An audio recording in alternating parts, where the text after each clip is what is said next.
Assalomu alaykum, kanalimizga xush kelibsiz. Azizlar, bugun aloening 1001 foydasini bilib olasiz. Aloening foydali xususiyatlarini sanab sanoqga yetish qiyin. U kuchli yallig'lanishga qarshi, jarohatlarni bitkazuvchi, antibakterial ta'sirga ega, immunitetni mustahkamlash va salomatlikni tiklashda yordam beradi. Ovqat hazm qilish bezlarining sekretsiyasini rag'batlantiradi. Ishtahani ochadi, yengil ichni surish va o't haydovchi xususiyatga ham ega. Sovutgichda bir hafta davomida saqlangan aloe barglaridan sharbatini siqib oling. 200 ml sharbatni 500 gram suyuq asal va 500 gram maydalangan yong'oq bilan aralashtiring. Sovutgichda saqlang. Immunitetni mustahkamlash va og'ir kasallik yoki jarrohlikdan keyin tiklanish maqsadida kuniga 3 marta ovqatdan yarim soat oldin bir osh qoshiq miqdorida iste'mol qiling. Immunitetni mustahkamlash uchun aloening limon va sarimsoq bilan aralashmasi. Aloe va limon sharbatidan bir osh qoshiqdan soling.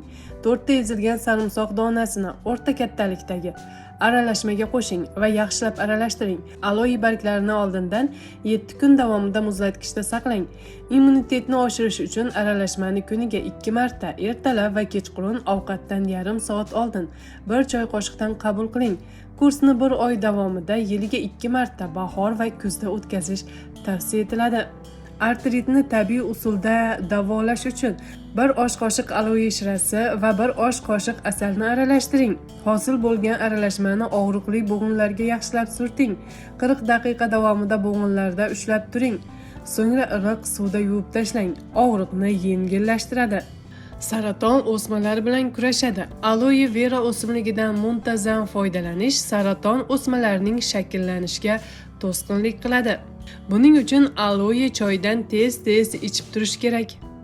Burun va yaralar uchun aloe vera asrlar davomida kuygan terini davolashda ishlatilgan. U teridagi kuyishlarni tinchlantiradi, yallig'lanishni kamaytiradi va tiklanishni tezlashtiradi. Aloe vera gelining yangilovchi xususiyati kuyishdan keyin terini tez tiklashga yordam beradi. Aloe vera o'simligi tarkibida immunitetni kuchaytiruvchi moddalar mavjud. U bakteriyalar va viruslarga qarshi kurashish, organizmning zararlanishiga qarshi himoyasini oshirishda yordam beradi. Aloe shuningdek ichak faoliyatini yaxshilashga yordam beradi. U ichakdagi yallig'lanishni kamaytiradi, hazm qilishni tartibga soladi va ich qotishiga qarshi samarali vosita sifatida ishlatiladi. Aloe shuningdek toksinlarni organizmdan chiqarishga yordam beradi.